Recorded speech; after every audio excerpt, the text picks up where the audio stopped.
If you struggle to get stuff done, if you struggle with drinking, binge eating, if you struggle with anything in your life, this video is going to change your life because it's going to show you the exact step-by-steps to develop the self-discipline so that you can conquer anything in life. My name is Craig Ballantyne. I'm the host of Early Rise Radio, and I am known as the world's most disciplined man. I've written a couple books about this, and today I'm going to take you through the step-by-step. Now, the funny thing is, if you went back to 1988, when I had my first job as a 13-year-old, and you told my parents and you told my boss that one day I'd be known as the world's most disciplined man, they would laugh in your face. Because back then, as a 13-year-old, I was very lazy. I remember the first day on my job, I was working at a greenhouse. I was making $2.85 an hour digging ditches. And also I was moving plants around, and I sat down on the job. And boy, did I hear from my boss, we don't sit down on the job. And I was, there was his 80-year-old father always came in and worked, and he was working circles around me as a 13-year-old boy. So the thing is, you can go from lazy, unmotivated, unsuccessful, and use these principles that I've used to become much more disciplined, be very effective in life, and be very successful. So it doesn't matter where you're starting, what you're struggling with right now, you're going to be able to do that, because I've struggled with binge eating, binge drinking, I've struggled with being an introvert, I've struggled with shyness, with anxiety, I've struggled with being broke, I've struggled with everything. That's why I speak with such confidence and experience about overcoming things. So the first thing that you need to do is you need to have a big why. That probably caught your attention because you expected you got a cold plunge or you got to punish yourself. If you want to build self-discipline, the first thing you need to do is start with what really matters. Why do you want to stop binge drinking? I wanted to stop binge drinking because I knew that if I wanted to be a great family man, a great husband, a great father, that being a binge drinker was not going to be part of that success story. You have to know your big why, your big goals and dreams, and you have to use those to power you forward. What I say is figure out your values, what really matters to you in your life for your family, your health, your wealth, and your personal success. Those are your core values. And then build the vision for your life. We have this little exercise where we write something called the movie script for your life, which is the vision of where you want to be in 3 years. And then you use your values and your vision to drive every decision. So if my values are that I want to be a healthy, alcohol-free parent, I want to be in a happy marriage, I want to have a great relationship with my kids, and 3 years from now, I want to be living here, I want to be achieving this, I want to be spending this much time with my kids, that is a clear picture of where I need to get to. So I can build a very specific roadmap,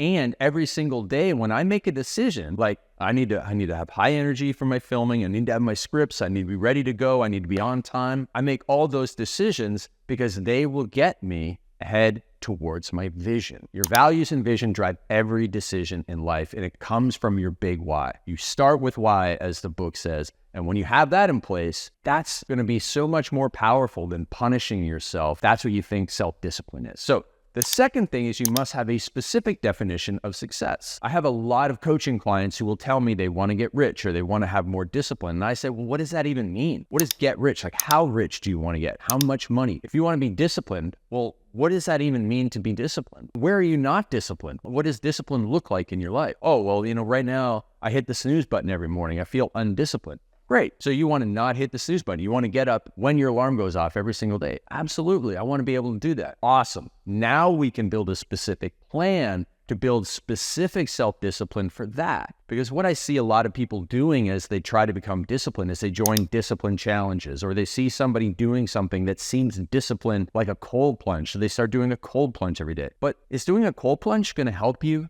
with your snooze button issue? Not necessarily. Think about Tiger Woods. Tiger Woods was the most disciplined golfer in the history of the game. 15 hours a day he'd play golf. But the man was not disciplined in every other area of life, and he blew up his life. So just because you're disciplined at cold plunges doesn't mean you're going to be disciplined at the snooze button. Just because you're disciplining at training for golf doesn't mean you're going to be disciplined in your marriage. They don't translate over. So you need to have a specific definition of success for your discipline and build a specific plan for it, all powered by your big why. The next thing you need to do is you need to figure out how to get out of the doom loop of undisciplined habits. So if you hit the snooze button in the morning, now you're going to be in a bad mood. You're going to make other bad decisions, like too much caffeine over the course of the day, which then is going to lead to being very difficult for you to get to sleep on time. You're going to watch a bunch of Netflix, and you're going to go to bed late, which means it's going to be really hard for you to get up in the morning when your alarm goes off, so you're going to hit snooze. That's the doom loop of bad behaviors. What you need to do is have a circuit breaker of the doom loop so that you get out of it. Now, often, no matter what your bad habit is, whether it's binge eating, binge drinking, snoozing, not going to the gym, it all comes down to a lack of planning and preparation. So if you insert better planning and preparation into the doom loop, it's a circuit breaker.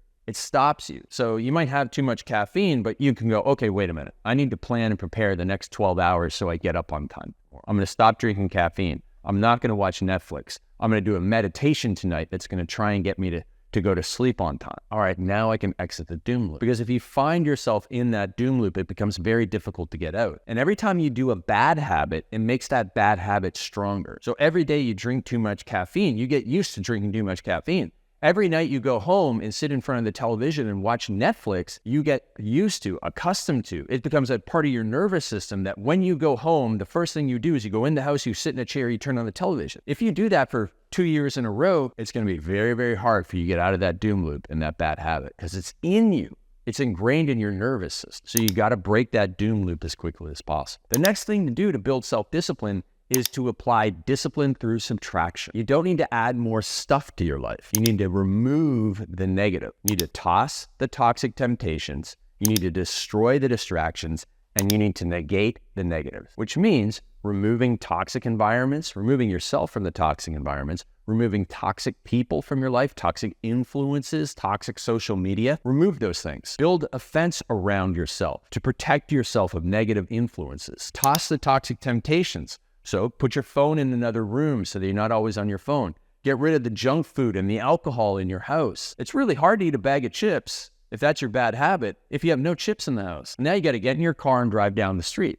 Now I know that won't stop everybody, but it stops a lot of people from eating a bag of chips. So you got to toss the toxic temptations, destroy your distractions, keep the phone in another room, and negate the negatives by staying out of negative environments and away from negative people. And it's going to be a lot easier for you to get out of the doom loop if you've removed discipline through subtraction. Adding a cold plunge won't fix your problems, but removing alcohol from your house will go a long way to get you to stop drinking. Now that you've done that, we go over to something that's been really powerful for me, public accountability. Years ago, I quit swearing, and the main factor that helped me quit swearing in just 4 days was by telling my email list. I went to my email list in my business of 151,000 people, and I said, I'm not swearing anymore, which meant that when I went to speak at events or when I went to mastermind meetings and I saw people, I couldn't start swearing because they would say, wait a minute, you said, I saw this, and now you're a hypocrite. And hypocrites are like the lowest of the low. There's like people who steal purses from old women, and then underneath them are hypocrites.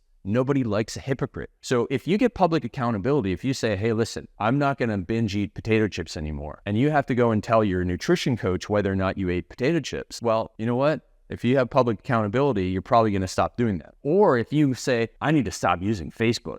If anybody catches me commenting or posting on Facebook after 8 o'clock at night, I'm going to give you $50. You ain't going to go on Facebook after 8 o'clock at night anymore. That's public accountability, and that's the power of it. It will really help you move mountains. Finally, what you need to do is build an unstoppable mindset and never, ever give up on what matters to you. But that goes all the way back to the top, right? You need to know what really matters to you, because if you don't know what matters to you, you start chasing a lot of detours in life. But if you know what really matters to you, then you will stay on track. To use like a really simple analogy, I knew a guy. He said he wanted to get married. He was engaged. He had this great fiance, and it should have been clear that the straight line to success was to make the right decisions, stay engaged, get married, run your business, buy a house, have kids. But because he hadn't really thought about it, what he did was he gave into a detour. Some of his friends came along and said, hey, let's go to Vegas for a bachelor party. And he knew who he was going with. He was going with guys who partied really hard and did stupid things. And instead of staying on a straight line to success, he gave up on what really mattered to him.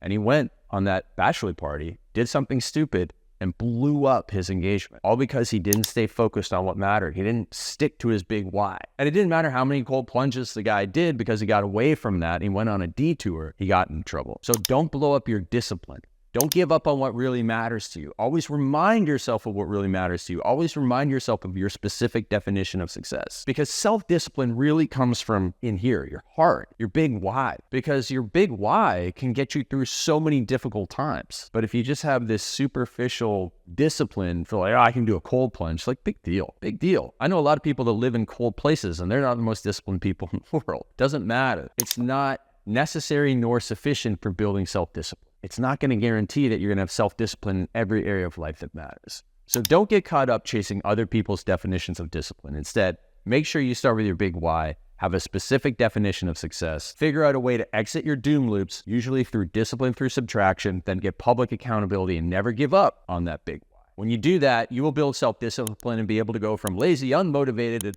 broke and struggling and anxious and binge drinking just like I was, and hopefully you're none of those things, to being a successful person in your eyes. I'm in a happy marriage. I got amazing kids. I spent a lot of time with my kids. I can do lots of stuff to become a better father, but I'm on the road to success. My specific definition of success, and it's all driven by my big why of being that family man for my family. So I'm Craig Valentine, maybe the world's most disciplined man. Maybe you can be the world's most disciplined man or woman through using these tools to become more self-disciplined. Always start with your big why and use that as your core to keep going.